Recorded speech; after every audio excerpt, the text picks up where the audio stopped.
تعداد میں لوگ گواہی دے رہے ہیں کہ وہ ایک اچھے انسان تھے، تو میرا ایمان اور یقین ہے انشاءاللہ کہ اللہ تعالیٰ عبدالعزیز غوری صاحب کو جنت سے نوازے گا، نبی مہربان صلی اللہ علیہ وسلم کی شفاعت سے نوازے گا، اور اللہ تعالیٰ اپنے محبوب کے ہاتھوں سے ان کو جام کوثر سے نوازے گا۔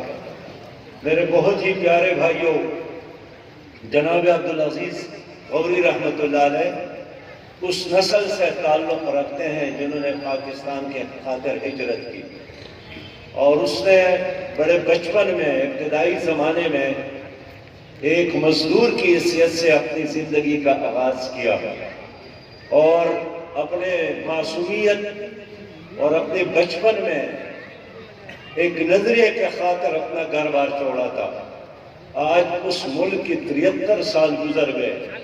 عبدالعزیز غوری صاحب اکیلے نہیں تھے، ان کے ساتھ لاکھوں لوگوں نے ہجرت کی، اپنے گھر بار چھوڑ کر، اپنا کاروبار چھوڑ کر، اور ایک ایسے ملک کی طرف چل پڑے جہاں ان کا رشتہ دار نہیں تھا، جہاں ان کا کوئی استقبال کرنے والا نہیں تھا، جہاں ان کا کوئی کاروباری شریک نہیں تھا۔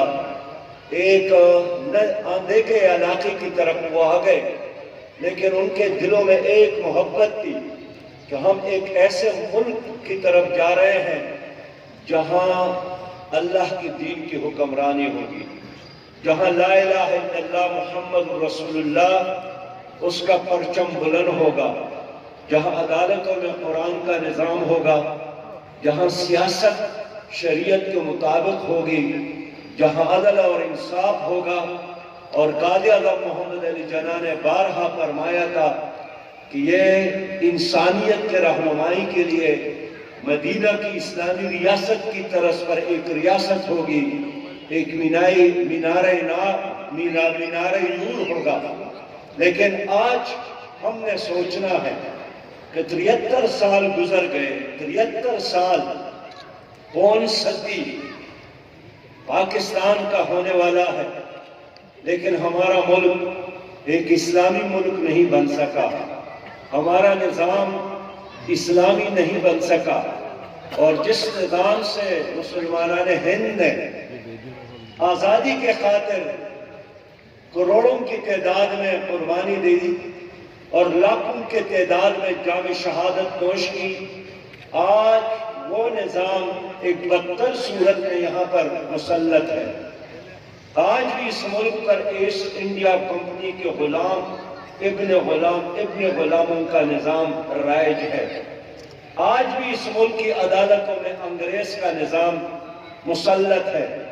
میں آپ سے پوچھنا چاہتا ہوں کہ اگر ہم لوگوں نے یہاں نظام نہیں لانا تھا تو حکمرانی میں تو اس نظام سے وہ انگریز اچھے تھے، کوئی قانون تو تھا، کوئی سسٹم تو تھا، کوئی میرٹ تو تھا، کیا انسان اور ان اجدہوں کے خاطر ہمارے معصوم عمر میں عبدالعزیز غوری نے اس کے خاطر ہجرت کی، ان کے بزرگوں نے اس کے خاطر ہجرت کی، آپ کے بزرگوں نے اس کے خاطر ہجرت کی؟ 22 کروڑ مسلمانوں کے ساتھ دھوکہ ہوا اور دھوکہ ہو رہا ہے۔ میں آپ سے یہی آج عرض کرنے آیا ہوں کہ آؤ مل کر اپنے آئندہ نسلوں کے لیے ایک خوبصورت پاکستان بنانے کے خاطر ایک بار پھر جدوجہد کریں، ایک بار پھر عزم ہو کر ہمیں جہاد کرنا چاہیے اس نظام کے خلاف۔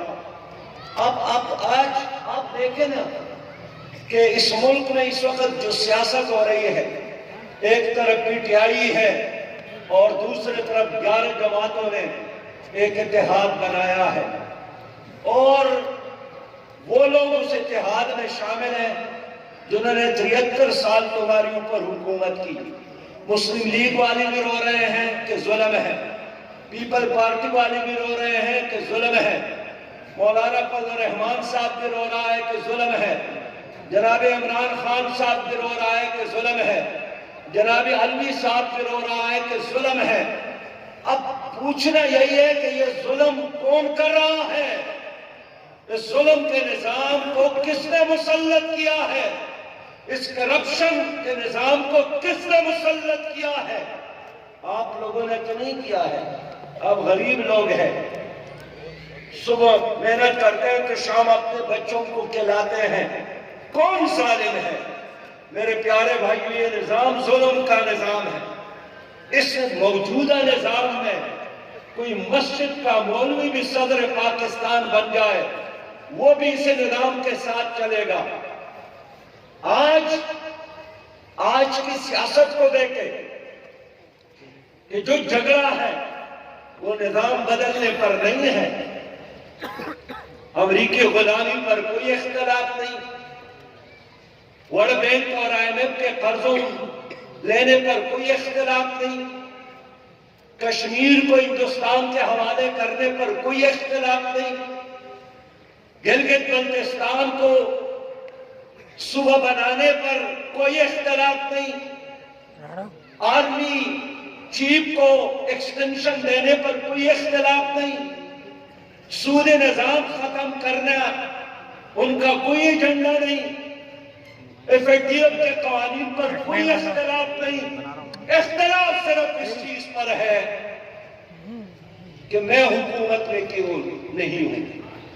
اور اگر اسٹیبلشمنٹ نے آج عمران خان صاحب کے منہ میں دودھ کا بوتل رکھا ہے تو یہ بوتل میرے منہ میں کیوں نہیں ہے؟ اور کس چیز پر اختلاف ہے؟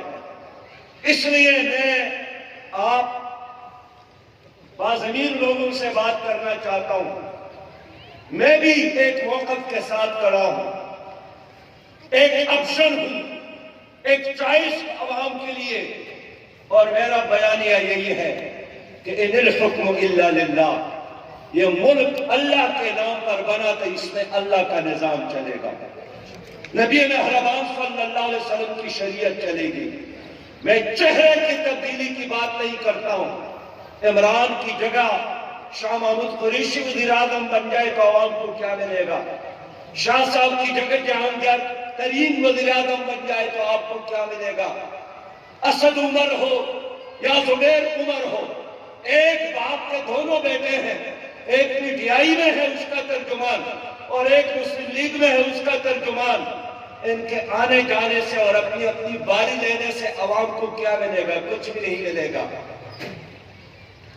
اس لیے میں عوام سے اپیل کرتا ہوں کہ ظلم کے نظام کی تبدیلی کے لیے، جبر کے اندھیری رات کو ختم کرنے کے لیے اب چہروں کی بجائے اس نظام کو تبدیل کرنے کے لیے جدوجہد کرے، جس کے خاطر عبدالعزیز غوری اور ان کی طرح لاکھوں لوگوں نے جدوجہد کیا تھا.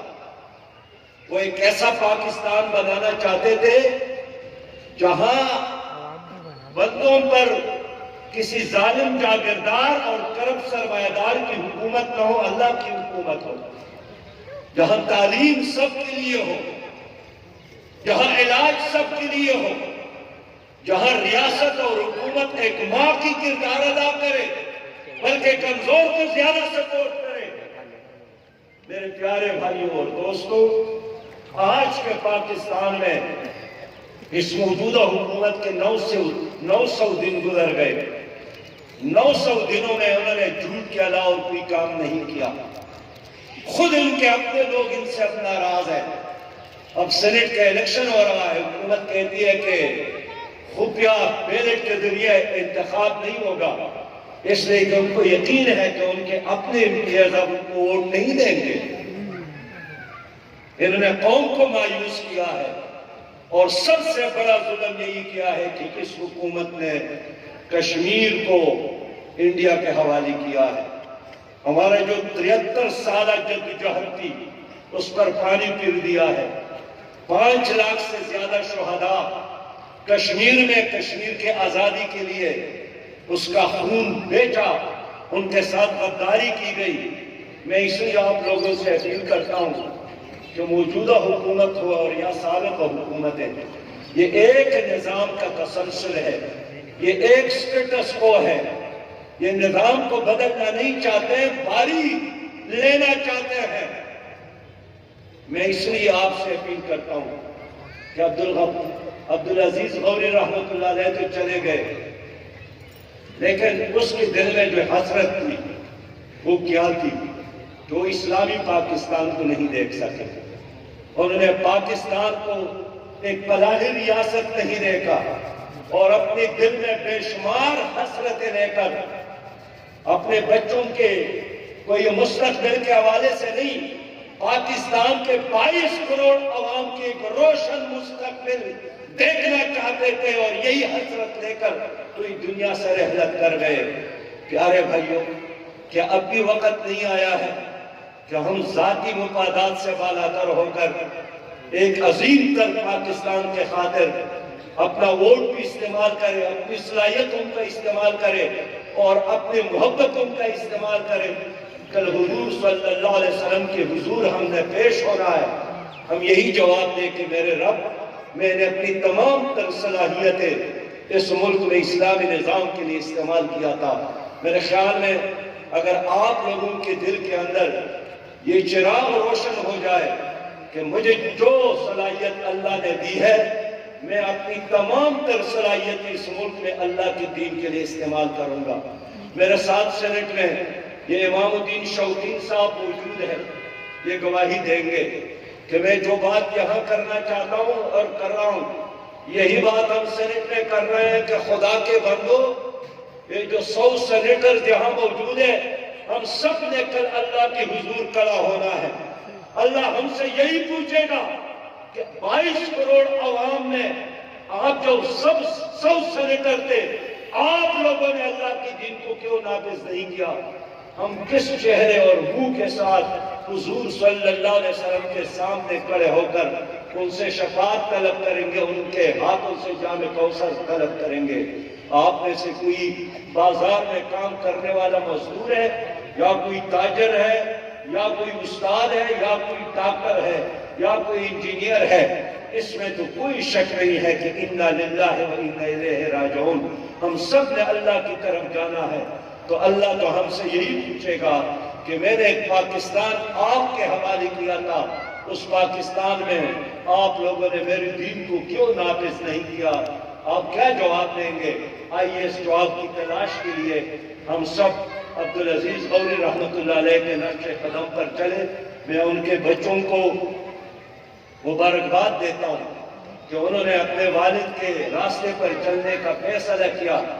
آج انہوں نے ہمارے ساتھ دوبارہ بیعت کیا، وعدہ کیا کہ میرے والد محترم نے جس مشن کے خاطر اپنی ساری زندگی قربان کی ہی، ہم بھی اپنی زندگی کے آخری لمحے تک اور خون کے آخری قطرے تک اس ملک میں اسلامی نظام اور اسلامی انقلاب کے لیے جدوجہد کریں گے.